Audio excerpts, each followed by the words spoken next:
के न्यूज पर हमारी इस खास चर्चा में आपके साथ मैं हूं ऐश्वर्या। आज बात करेंगे लग्जरी बसेस स्कैनिया के बारे में। जी हां, वही लग्जरी बसेस जिनकी एक बस की कीमत करीब करीब 1.5 करोड़ रुपए है। वो स्कैनिया बसेस जिनका यूपी में संचालन 2017 में शुरू किया गया था और करीब 6 साल का ये अनुबंध था, लेकिन अब 3 महीने का नोटिस दे करके ये अनुबंध यानी कि कॉन्ट्रैक्ट खत्म करने की बात कही जा रही है। वजह ये बताई जा रही है कि यूपीएसआरसीटी यानी कि उत्तर प्रदेश सड़क परिवहन निगम उसको घाटा हो रहा है। तो आखिर इस घाटे के लिए जिम्मेदार कौन है? क्यों ऐसे फैसले लिए जाते हैं जो कि पहले बड़े पैमाने पर अपना दिखावा बनते हैं कि बहुत कुछ कर रही है सरकार, प्रशासन, उनकी नीतियां, और उसके बाद वो घाटे का सबब बन जाते हैं और फिर इन फैसलों को पलटा जाता है जल्दबाजी में। और यही हमारा आज का चर्चा का विषय है। बंद होंगी स्कैनिया बसेस, किसका फायदा, किसका नुकसान?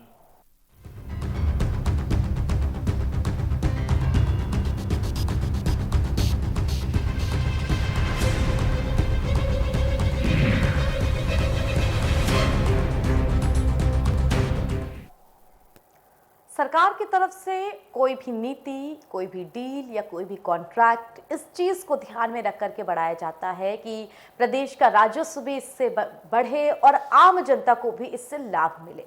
लेकिन वो नीति, वो डील, वो कॉन्ट्रैक्ट जो सरकार की भी जेब पर भारी पड़ जाए और आम जनता भी उसे नकार दे, तो इसे आप क्या कहेंगे कि आखिर किस तरह की नीतियां बनाई जा रही हैं? ये कॉन्ट्रैक्ट कहीं भ्रष्टाचार की भेंट तो नहीं चढ़ रहे? क्या वाकई में इन सभी कॉन्ट्रैक्ट डील को करने में आम जनता के हित का ध्यान रखा जाता है या फिर अपनी सुविधा के अनुसार, अपनी ताकत के अनुसार इन सारी नीतियों को किया जाता है, जिसकी एक बानगी हमको स्कैनिया बसेस में दिखती है। स्कैनिया बसेस आप सभी ने नाम सुना होगा, वो लग्जरी बसेस जो कि भारत में उत्तर प्रदेश समेत अलग अलग राज्यों में अलग अलग रूटों पर चलती हैं, जिनमें आपको तमाम तरीके की लग्जरी सुविधा मिलती है और जाहिर है इस सुविधा के लिए आम जनता को अपनी जेब भी ढीली करनी पड़ती है। लेकिन जनता है, जनता मोल भाव जरूर करेगी। जनता ये चीज़ ज़रूर देखेगी कि कहाँ उसका फ़ायदा हो रहा है, कहाँ नुकसान, कहाँ कम पैसे में बात बन रही है, तो हम उस चीज़ से क्यों ना ट्रैवल करें। ऐसे में ये नीतियाँ जो ये सोच करके बनाई गई थी कि इनसे फ़ायदा होगा, लेकिन वो एक हाथी की तरह हुई जिसे खरीद लिया गया और अब उसके रख रखाव पर ही इतना ज़्यादा खर्चा आ रहा है कि वो जेब पर भारी पड़ रहा है, तो अब उस फैसले को वापस लिया जा रहा है। आखिर क्यों? चर्चा करेंगे हम। हमारे साथ मेहमानों का एक पैनल जुड़ेगा, लेकिन उससे पहले आप सभी के लिए एक विशेष रिपोर्ट।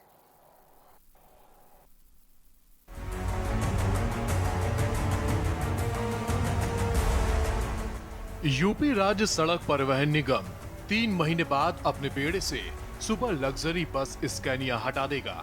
इसके लिए स्कैनिया के मालिकों को नोटिस देकर अनुबंध खत्म करने का अल्टीमेटम दे दिया गया है।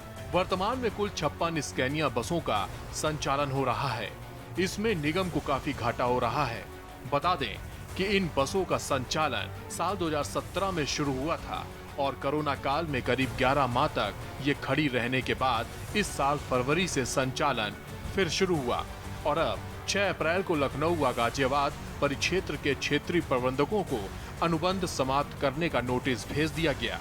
सूत्रों का कहना है कि स्कैनिया बस मालिक अभी तक इसकी कीमत का कर्ज नहीं चुका सके हैं। एक बस की कीमत लगभग 1.25 करोड़ रुपए है।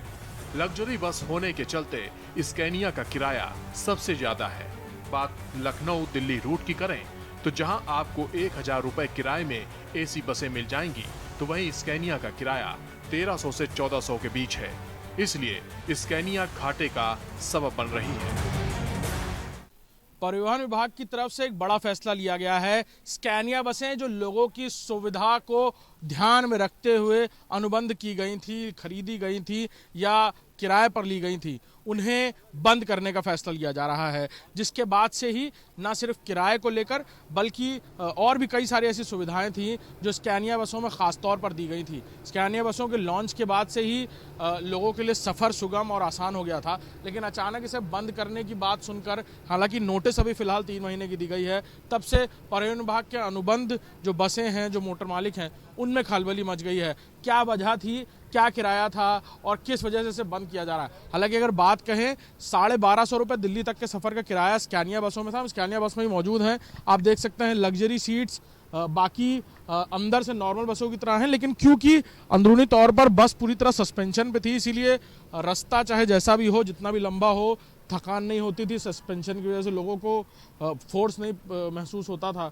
हमारे साथ पीयूष जी हैं, जो इस बस के को देखते हैं, या कहा जाए मैनेजर हैं इस बस के, और मोटर मालिक से भी इनकी लगातार बातचीत हो रही है। परिवहन विभाग की तरफ से 3 महीने का नोटिस दिया गया है। कितना अंतर था इसमें और नॉर्मल बसों में किराए में?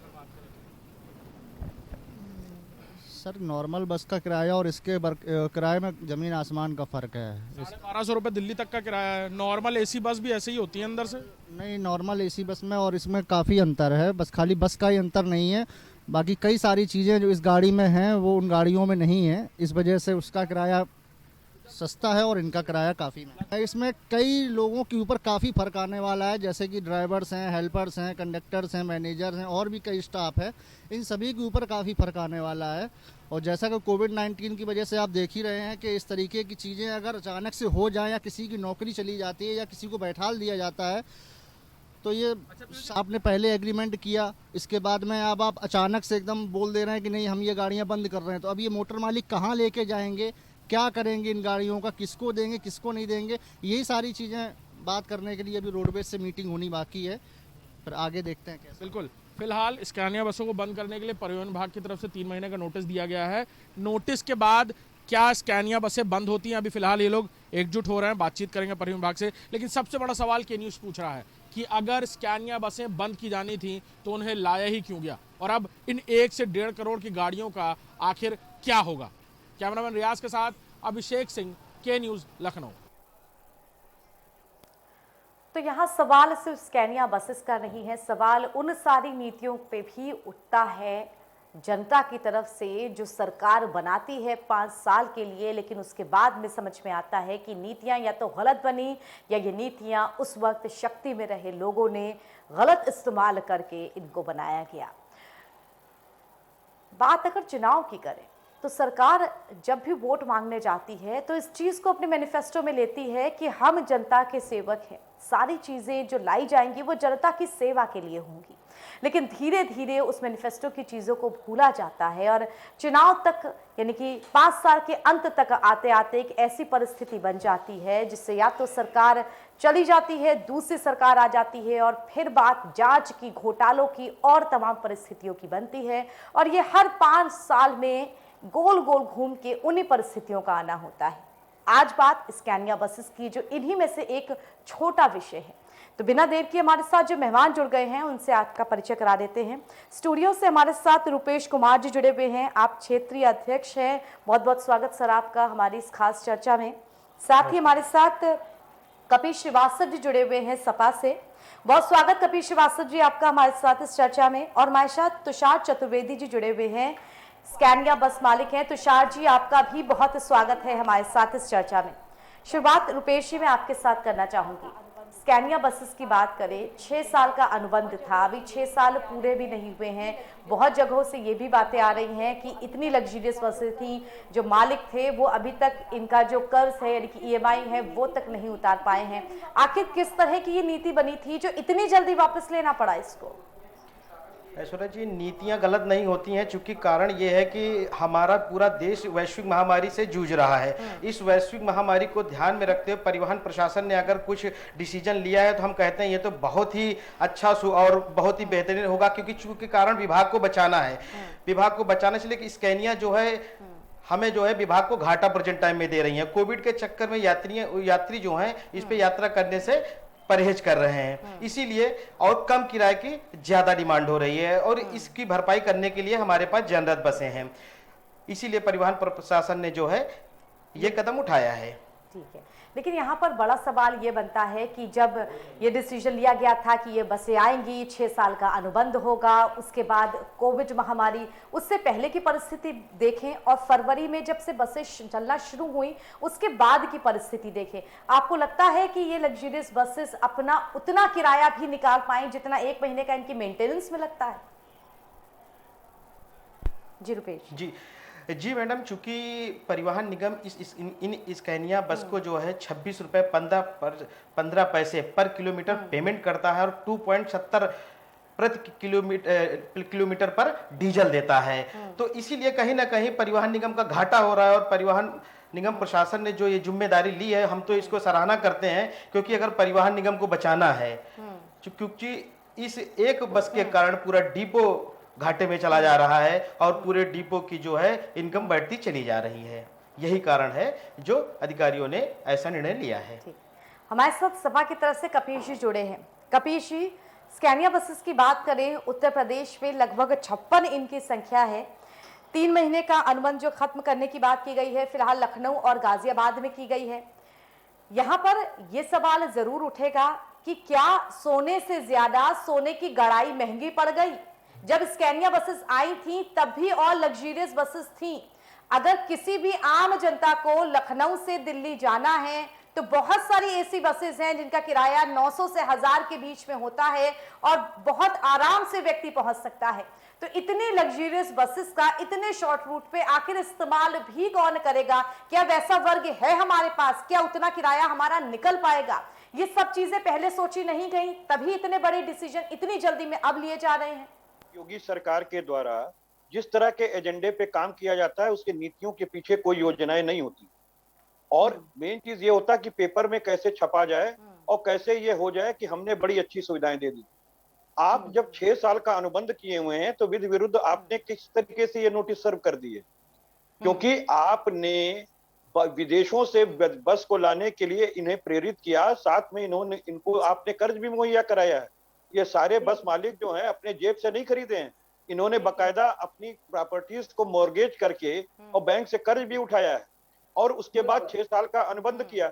अब जब 6 साल का इन्होंने अनुबंध किया है और आप बीच में ही उस अनुबंध को तोड़ देंगे, चाहे कारण जो कुछ भी हो, तो ये तो आपके शर्त में उस समय था नहीं कि साहब हम बीच में ही आपका छोड़ देंगे। वो भी इसलिए, अगर मान लीजिए बसेस खराब होती और ये सर्विस ठीक ना दे पा रहे होते जो प्राइवेट के मालिक हैं, तो एक बात समझ में आती, रिपेयरिंग से लेकर के सारा काम तो वो कर रहे हैं, केवल आप 26 रुपए कुछ पैसे पर किलोमीटर और प्लस डीजल देने का काम कर रहे हैं। और स्कैनिया बसेस हैं ही कितनी उत्तर प्रदेश परिवहन के अंदर।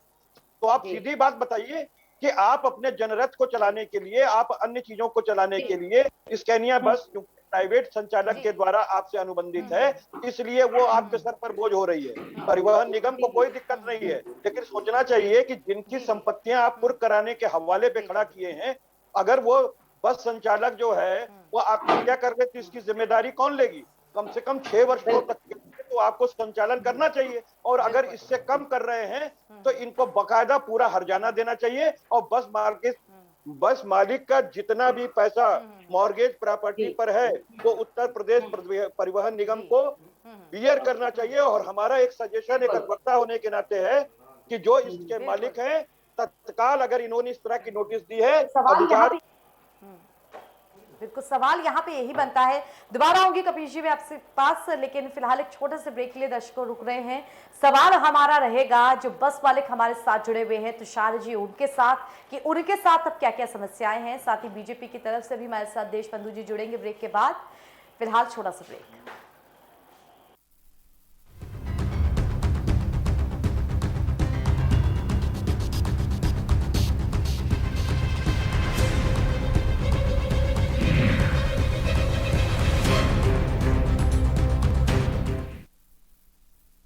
आप देख रहे हैं के न्यूज, खबरों का सारथी। कोरोना वायरस का खतरा अभी टला नहीं है। आइए मेरे साथ आप संकल्प लें कि हम कोरोना से सावधान रहेंगे और अपने साथियों को भी इससे सावधान रखेंगे।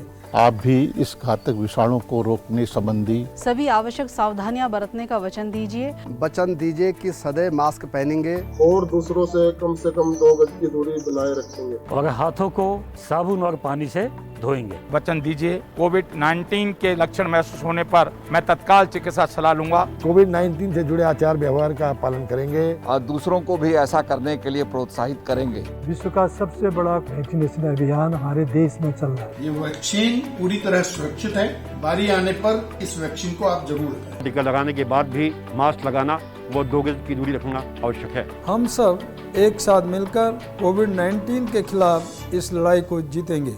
दवाई भी कड़ाई भी। खुदी को आजमाया है तो ये अंदाज आया है, खुदी को आजमाया है तो ये अंदाज आया है। तुम में भी मैं हूं, शुद्ध प्लस पान मसाला।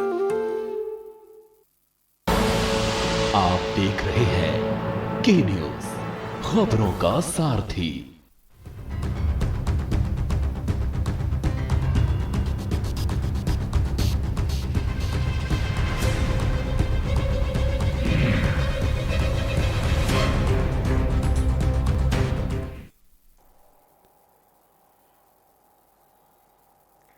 ब्रेक के बाद स्वागत आप सभी का। चर्चा की शुरुआत करें उससे पहले इस वक्त की बड़ी खबर आपको बता दें जो कि उत्तर प्रदेश से आ रही है। योगी सरकार की तरफ से बड़ा फैसला लिया गया है। बात उत्तर प्रदेश की, तो योगी सरकार की तरफ से बड़ा फैसला लिया गया है जो कि आपको अब दिखाने जा रहे हैं।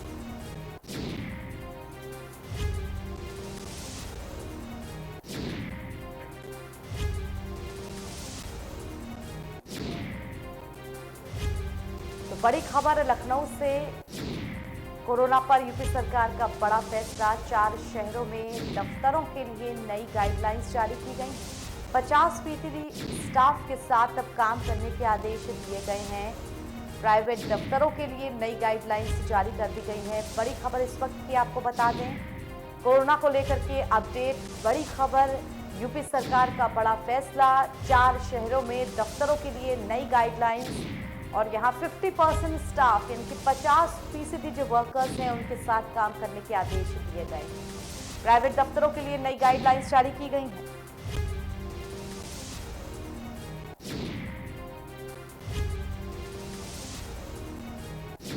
बता दें 4 शहर लखनऊ, प्रयागराज, वाराणसी हैं जिनके यहाँ 50% स्टाफ से साथ काम करने के आदेश दिए गए हैं।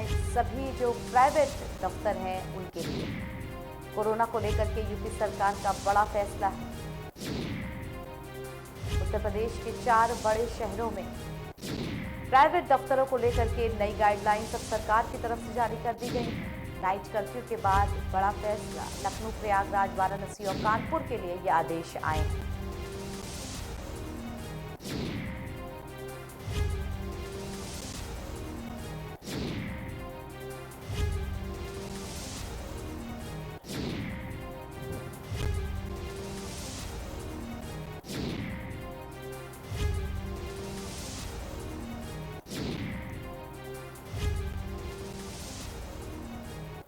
तो इस बड़ी खबर पर हमारे साथ हमारे रेजिडेंट एडिटर राजेंद्र सिंह जी जुड़ गए हैं। राजेंद्र सर, नाइट कर्फ्यू लगा दिया गया था लेकिन उसके बाद भी संक्रमण इतना गुना तेजी के साथ बढ़ रहा है कि अब ये डिसीजन लेना पड़ा है कि 50% जो स्टाफ है वही काम करेगा। देखिए सूर्या, ये मतलब अत्यंत ही चिंताजनक विषय है कि हमारी जनता, हमारे प्रदेश की जनता, हमारे शहर की जनता को इस बात से बिल्कुल भी फिक्र नहीं है, इस बात की कि संक्रमण जिस तेजी से बढ़ रहा है उसके लिए हम स्वयं सावधानी बरतें। तो उसमें सरकार को एहतियातन ऐसे कदम उठाने पड़ रहे हैं। बिल्कुल। और उसके बावजूद भी सरकारी दफ्तरों में या निजी दफ्तरों में सब लोग कोरोना को भूल चुके थे और इतना संक्रमण जो पिछले 1-1.5 महीने में बढ़ा है उसके बावजूद भी लोगों ने इससे सबक नहीं लिया है। तो नाइट कर्फ्यू या कोरोना कर्फ्यू, जिसको प्रधानमंत्री जी ने कहा कि ये कोरोना कर्फ्यू उसको समझें, तो उससे ये नहीं समझ रहे कि कितने दुकानदार, कितने जो रोजमर्रा की जिनकी शाम को ही दुकानदारी चालू होती है उनका क्या होगा। मतलब जनता को अपने लिए नहीं, समाज के लिए भी सोचना चाहिए। अब सरकार को मजबूर होकर के 50% लोगों को ही अब दफ्तरों में बुलाने का निर्देश देना पड़ा है। तो इस तरीके से तो ये चिंताजनक विषय है। फिर किसी दिन लॉकडाउन अगर अब भी नहीं जागेंगे तो संपूर्ण लॉकडाउन की स्थिति बनानी पड़ेगी। तो क्या होगा अर्थव्यवस्था का, क्या होगा रोजमर्रा कमाने वाले लोगों का। ये तो हमारी जनता को भी जागरूक होना चाहिए इसके लिए। बिल्कुल, बहुत ज़रूरी बात आपने कही और बार बार हम अपने चैनल के माध्यम से यही संदेश दे रहे हैं कि जनता को जागरूक होना चाहिए। इसके लिए जान है तभी जहान है, इसलिए सबसे पहले प्रिकॉशन कोरोना को लेकर के लिए। बहुत बहुत शुक्रिया राजेंद्र सर हमारे साथ जुड़ने के लिए। तो बड़ी खबर आपको बता रहे थे, जहां पर 4 शहर, वहां पर 50% स्टाफ के साथ काम करने के आदेश जारी किए गए हैं। इसमें उत्तर प्रदेश का सबसे बड़ा जनसंख्या वाला शहर कानपुर शामिल है, राजधानी लखनऊ शामिल है।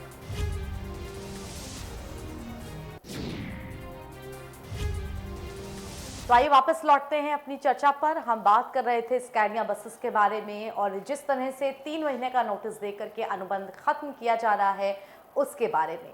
नुकसान जनता का, भरपाई भी जनता के ही पैसों से, तो आखिर ऐसी नीतियां, ऐसे कॉन्ट्रैक्ट से क्यों बनाए जाएं? बात यहाँ पर कोरोना काल में जिस तरह से कमाई नहीं हो पाई या फिर परेशानियां आई उनको लेकर के सामने आ रही है, लेकिन अगर उससे इतर हट के सोचे तो भी क्या ये फैसला जायज था, और जायज था तो कितना? हमारे साथ बस के ओनर तुषार चतुर्वेदी जी भी जुड़े हुए हैं। तुषार जी, आपके पास में आऊंगी, इस वक्त बहुत कम बचा है, लेकिन फिर भी हम चाहेंगे आप अपनी बात जरूर रख लें, क्योंकि सबसे महत्वपूर्ण आप ही की ही राय है इस वक्त। बस जिनकी कीमत कोई छोटी मोटी नहीं, करोड़ में है, बस मालिकों ने बस खरीदी, लेकिन इस वक्त जो अनुबंध खत्म किए जा रहे हैं, क्या क्या समस्याएं हैं आप लोगों को? अगर आप वाराणसी मार्ग पे देखें स्कैनिया बस, अगर आप पेइंग कैपेसिटी की बात करते हैं पैसेंजर की, अगर आप वाराणसी आपको जाना हो तो हफ्ते में 3 दिन ऐसे होंगे कि आपको करंट बुकिंग में टिकट नहीं मिलेगा। गाड़ी हमेशा फुल ही जाती है। अगर यात्री नहीं मिल रहे हैं तो गाड़ी कैसे फुल जा रही है? फुल जा रही है तो उसकी इनकम कहाँ जा रही है? गाड़ी बंद करना सोल्यूशन नहीं है। जिन मार्ग पे जो गाड़ियां नुकसान में चल रही हैं उन मार्ग को रिवाइज करने की जरूरत है। लेकिन रोडवेज में, निगम में कोई भी अधिकारी, माननीय अध्यक्ष जी भी हमारे बैठे हुए हैं एम्प्लॉइज यूनियन के, वो भी पहले गाड़ियों पे ही थे, इनकी देखरेख में है सब कुछ, इनकी नॉलेज में है। रोड मार्ग रिवाइज करने की जरूरत है, ना कि सेवा बंद करने की जरूरत है। मैं कपिल सिंह की बात से बिल्कुल सहमत हूँ। अभी तक किस्तें नहीं खत्म हो पाई हैं। 5 साल का हमारा लोन है, 1 करोड़ 25 लाख की बस है, जिसमें से हमने 2-2 करोड़ की बैंक गारंटी दी हुई है। अब अगर आप हटा देते हो, बैंक तुरंत गारंटी जी रिवोक कर लेता है। हम लोग कितने नुकसान में होंगे इसका, एक तरफ योगी सरकार कह रही है हम रोजगार दे रहे हैं, 56 बस आप हटा देते हो, 56 × 4, इतना स्टाफ तो सीधे सीधे आपका बेरोजगार हो जाता है। कितना नुकसान हो रहा है, मार्केट कितना खराब होगा। पेइंग कैपेसिटी अगर नहीं है तो गाड़ियां कैसे फुल जा रही हैं? आप 10 बजे की वाराणसी देखिए, 10 बजे की दिल्ली देखिए, 3 बजे की वाराणसी देखिए। स्कैनिया सेवा ही है, ज्यादातर फुल चलती है। जहां पर गाड़ियां फुल नहीं चल रही हैं वहां पे रिवाइज करें, कुछ उसकी टाइमिंग चेंज करें, मार्ग चेंज करें। गाड़ी हटाना सोल्यूशन थोड़ी है। आपने पहले हमें लुभावना वादा दिया, लुभावना से जरूरत यही है। लेकिन आप ही की बात लेके तुषार जी हमारे साथ बीजेपी की तरफ से देशबंधु जी जुड़े हुए हैं, उनसे पूछ लेती हूँ मैं। जी बिल्कुल तुषार जी, आप ही की बात लेकर के मैं देशबंधु जी से पूछ लेती हूँ। देशबंधु जी, जिस तरह से 6 साल का अनुबंध था, लेकिन घाटे को देखते हुए अब 3 महीने का ही नोटिस देकर के कॉन्ट्रैक्ट खत्म किया जा रहा है। बस मालिक जो हैं, खुद आपने उनकी बात सुनी, व्यथा सुनी। इस तरह के फैसले क्यों लिए जाते हैं कि बाद में उन्हें इस कदर पलटा जाए कि हमने फायदा होने की बात सोची थी, यहाँ नुकसान नहीं, बड़े पैमाने पर नुकसान है? देखिए ऐश्वर्या जी, आपने ये बहुत गंभीर मुद्दा है। इसमें मैं बस 2 बात यही कहूँगा कि कोरोना काल के सोच के हमारे प्रधानमंत्री जी और हमारे यशस्वी योगी महाराज ने पर्यटन को कितना बढ़ावा दिया, इसका आपने जीता जागता उदाहरण भी देखा। इन्हीं 6 साल में सबसे बड़ा प्रयोजन हमारा कुंभ आयोजित किया जा रहा है और भी प्रयागराज में देखिए कुंभ फिर चल रहा है। और इस कोरोना काल में अगर इतना बड़ा कुंभ जैसा आयोजन जिसपे पूरा विश्व निगाह लगाए रहता है और एक से एक रिसर्च होकर हमें अप्रिसिएशन मिलता है, तो कोई यह सोचना यह कदापि गलत होगा कि हमने जो कहा कि लाभ या हानि हुआ, हमने लाभ को सोचा, लेकिन कोरोना काल की ये विपत्ति आ गई तो इसमें हानि हो सकती है, इसमें कुछ कह नहीं। लेकिन देशबंधु जी, आप स्कैनिया बसेस आप फोटोज में देख करके खुद अंदाजा लगा सकते हैं, अंदर से पूरे वीडियो इस बस के देखिए। इतनी लग्जरी बस जिसे जिस रूट पर चलाया गया, जिसे बस मालिक तुषार जी ने खुद कहा, ऐसे रूट्स क्यों चुने गए जिनमें मालिकों को घाटा हो, समस्याएं हो, और फिर उन घाटे के बाद ये भी नहीं सोचा जा रहा है कि परेशानियां कहाँ हैं, सीधे बंद कर दिया जा रहा है? नहीं ऐश्वर्या जी, जब ये चलाई गई थी, जब योजना हमारे सरकार द्वारा, योगी सरकार द्वारा लाई गई थी, तब हमारे ये रहा 75 जिलों में, आप जानते हैं सांभविक पर्यटन दृष्टि से सभी को बढ़ावा देने और उन्नति के दृष्टि से सोची गई थी। अब चूंकि ये महामारी आ गई और इसमें इस परियोजना में अगर लॉस हो जाता है तो ये तो हम किंचित कह सकते हैं, लॉस तो पूरे विश्व को हुआ होगा। एक से एक बड़ी से बड़ी परियोजनाएं भी धराशायी यही। और अगर इसको हम अनुबंधित बसों को वापस ले रहे हैं तो फिर कोई नई योजना आएगी। और हमारे परिवहन विभाग के समस्त कर्मचारियों को मैं आश्वस्त करना चाहता हूं कि उनको नुकसान नहीं होने दिया जाएगा। ये उनको कहीं न कहीं फिर से नई कोई लाभकारी योजना आएगी, उनको समुचित उसका लाभ मिलेगा। दर्शकों, वक्त बहुत कम है लेकिन विषय बहुत गंभीर है, लेकिन आपसे इजाजत लेना चाहेंगे। तुषार जी, बहुत धन्यवाद आपका, बहुत कम समय में लेकिन आपने अपनी बात रखी। कपीश जी, आपका भी धन्यवाद। देशबंधु जी, आपका भी धन्यवाद। रितेश जी, आपका भी बहुत धन्यवाद। इसी के साथ चर्चा से इजाजत दीजिए। नमस्कार।